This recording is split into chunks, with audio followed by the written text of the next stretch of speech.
వేసుకుంటాడో అదేవిధంగా భగవంతుడు కూడా జంధ్యాన్ని వేసుకుంటూ ఉన్నారు.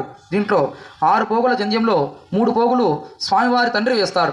ఈశ్వరుని తండ్రి ఎవరుమా చెప్పగలుగుతామా? మనకు సాధ్యమయ్యే పని కాదు. కాబట్టి ఆయనకు ఆయనే తండ్రి, ఆయనకు ఆయనే అన్ని, మనకు కూడా ఆయనే అన్ని. కాబట్టి అటువంటి స్వామికి 3 పోగుల జంధ్యాన్ని పితృత్వంగా వేసుకుంటాడు. శుశ్రదత్తము అంటే మామగారు జంధ్యం వేస్తారు.